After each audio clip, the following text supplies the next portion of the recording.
Hello and welcome to Ruthy's Reading Room. I'm Ruthy and this is my buddy Ja, and we're going to do something a little bit different today. I'm going to do a bit of an author spotlight. Do you know who I'll be choosing? Is there a hint? If you watch regularly, you'll recognize this book, and it was written by Yolanda T. Marshall. She's a Guyanese-born Canadian author who wrote a number of children's books for readers just like you. She even wrote the book My Soca Birthday Party, Jollof Rice and Steel Pans, which was named one of CBC's Best Picture Book in 2020. So congratulations to Yolanda T. Marshall. Is everybody saying yay? So you may be wondering, Ruthie's never done a author spotlight before. And you're right, this is my first one, but I thought, what better way to honor someone who's doing great things in the Black community in Canada? So, in thinking about this feature, I asked Yolanda to respond to some questions and reflect on her experience of becoming an author and more about her Black experience in Canada coming from Guyana.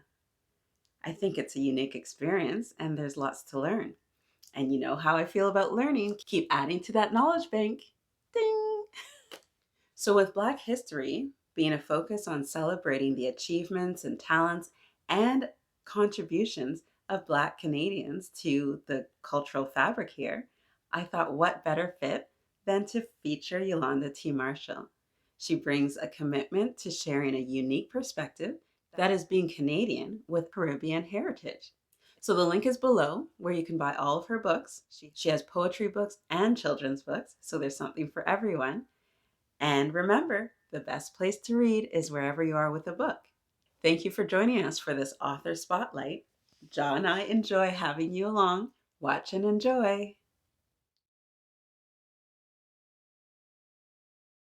Hi, I'm Yolanda T. Marshall, and I am the author of My Soca Birthday Party with Jollof Rice and Steel Pans, A Piece of Black Cake for Santa, Miles Away in the Caribbean, Command's First Carnival, and My Little Entrepreneur's Sweet Sorrel Stand. So Black History is a pretty important month for me. To be honest, I celebrate Black History every day, every week, every month, every year. It's a 24/7 celebration for me. I'm proud of my Black history, that being in the Caribbean and also in Canada.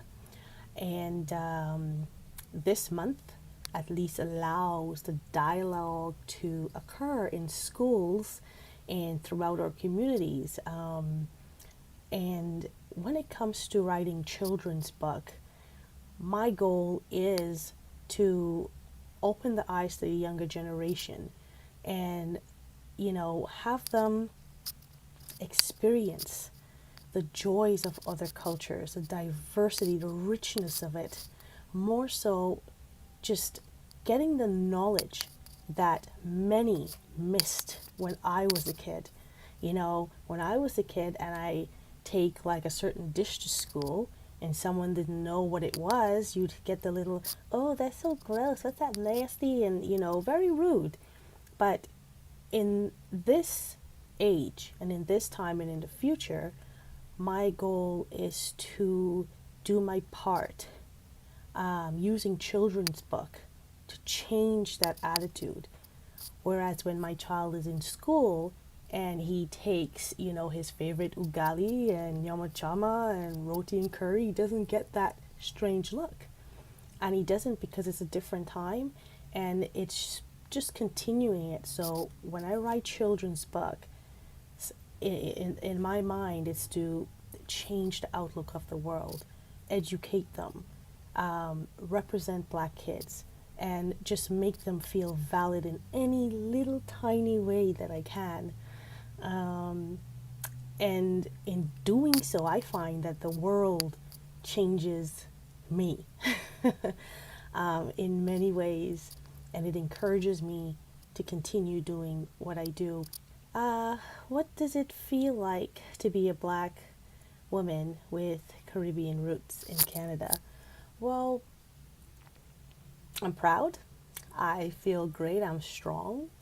And in Canada, we're still fighting to be seen, whether in the workplace, more so, throughout the society. It's a tougher fight for us. And every day we get up and we do it. And especially with Caribbean roots, it's not just the color of my skin. There's so much more to me. The music that I love, the way I dance, the food I eat, the talk that come out of my mouth, my accent. I have a totally different language I could talk with my Caribbean people. You see how I switched that up, the code switching? Yes. It's a beautiful thing to be a black woman of Caribbean roots in Canada. And of course, I'm raising my son to be proud of that as well. And I would say that it influences what I write because I'm a mother. I'm not just a black woman of Caribbean roots, I'm a black mother of Caribbean roots. So it encourages me, and my son inspires me to write literature about him, for him, and thus doing it for all the other kids who look like him and for the kids who don't, giving them the most authentic stories to build their knowledge about the bigger world outside of Canada and even within. So it's a powerful role, and once again, it comes down to like it's great. I feel beautiful being a black woman of Caribbean roots in Canada, and we have the biggest parade, Caravana Carnival. Yes, very proud of that. Uh, I chose to write children's book because when I became a mother, and just before I had given birth, I was in search for books representing my son. So it would be like a storybook speaking of a little boy of Caribbean roots, and he's Canadian, and he's proudly Canadian, and he's from Toronto. And so I'm looking for these books. Are there any books about Canadian kid, a little black kid, doing Caribbean Canadian things? And I couldn't find any or much.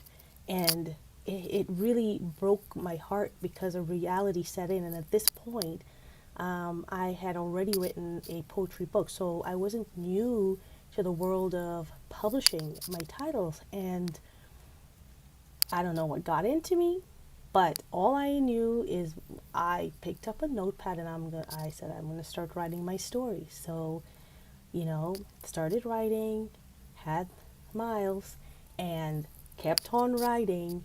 And then after a whole year of I kept on writing for that whole year, and my manuscript was finished, and there you had it. It was Command's first carnival, about a little black kid's first visit to carnival. And then of course I did the others, Sweet Sorrel Stand, Miles Away in the Caribbean, Piece of Black Cake for Santa, and of course recently my Soca Birthday Party with Jollof Rice and Steel Pans. And these are books representing him, and I promised myself that I would love to do at least 13 books before he turns a teenager. And I want to do that because in 13 years from now, I would love for a mother who has a child or is pregnant to go into the library, go online and go, hey, in my position, I would love to have a book representing a black child of African Caribbean roots in Canada. And she won't find just one or two. She will have my 13 and hopefully many others to fill an entire shelf. Now, that's why I chose to write these books. And my son inspires me as a writer. He's running around in the background. My son is my biggest inspiration. I write with that inner child within me that didn't have books, and I also write, through his eyes and the things that he loves, like Miles Away in the Caribbean. I mean, he's already been to 14 countries. He's only 5.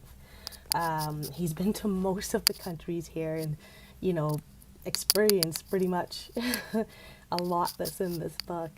Um, so he's my biggest inspiration. And of course, all the kids who deserve to have diverse literature, whether they're African, whether they're Caribbean, whether they're Canadian, doesn't matter. Children do deserve to read differently, to read diverse literature and build their knowledge about the world beyond Canada, but also learn about the children in their classrooms, their friends, their neighbors, you know, who is of a different culture. Just open up their mind. And that inspires me too.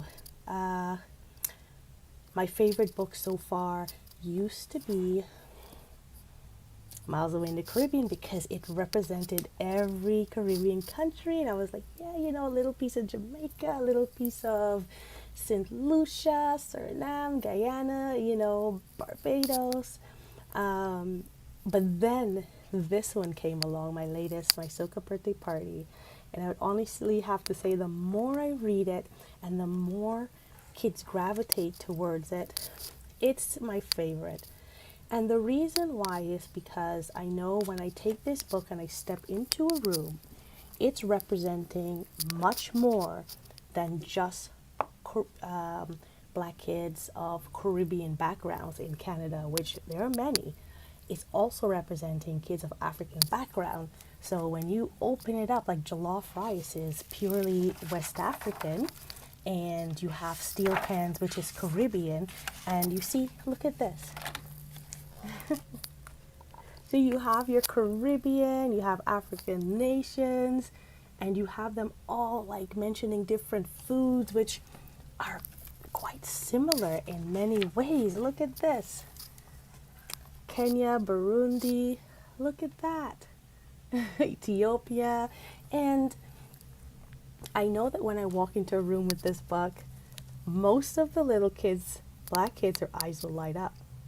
Either my grandfather's from one of these, or close, or, you know, I know that, or so they feel represented. And my son is not only of Caribbean background due to me being born in Guyana, he's also part Kenyan. His dad is Kenyan. So he's a little Caribbean Canadian, I would say Canadian Caribbean child of Kenyan roots. I mean, he can talk proper Canadian accent and he could talk a proper Caribbean accent and then switch it into Swahili. So this book really cuts closer to him, a big inspiration for that, but more so opening the party a little brighter to say, hey, here are so many similarities, different, but still similar in so many ways. Let's celebrate that and let everyone celebrate that with us, right? So it's becoming, and I think it is, to be honest. I'm gonna have to confess, it really is my favorite book so far. And how does it feel to be nominated for Best Picture Book, one of the Best Picture Books of 2020 by CBC? That felt great. I was like, wow, people are seeing this. They're gravitating towards it. And it was like the only the book written by a black author based on black kids and in Canada on that list. And that felt great. It's like, yeah, we were there. And I always, anytime I get a win and I feel like, hey, the newspaper wrote about me or whatever, it's like, we did it. It's us, you know. I see it in like our community where, or, you know, we're seeing, you know, the kids are being represented, and I feel so proud about that. So I don't look at it as in like, hey, I got that. It's kind of like, no, kids, we got this. We got this. Any child that reads the stories and they enjoy it, you know, it's for you and you deserve it. And yeah, I hope I answered pretty much all the questions and offered a lot of insight and oh, also what obstacles have I faced on my journey to becoming an author? Quite a bit. So my first four books I self-published. I didn't go looking for a publisher because it's quite hard. It's made quite hard, but regardless, it's done. And it was self-published, and I promoted myself, and I worked really hard. And of course, the latest book, my Soca Birthday Party, was illustrated by Subi Bosa. Subi Bosa is actually South African, with Ugandan background, so he's an African illustrator. And this was published by Chalkboard Publishing, which is an academic publisher, small publisher in Canada. And I was so happy that the minute they saw it, they felt that it was worth it, and they went for it. And yeah, although there were obstacles, I placed it aside, and I wasn't going to wait for approval. I knew who my target readers are, and I just strive for that goal. I kept writing. So if you ever want to write a book, you pick up that pen and that pad and you write. And just know that you can learn. If people criticize it, that's fine. Take it. What can I learn from it? If I don't need it, you ignore it. Continue writing, and you can make it happen. You can tell your story. And I decided to not let anyone control that path of me telling my story or hinder it in any way. And I just continued.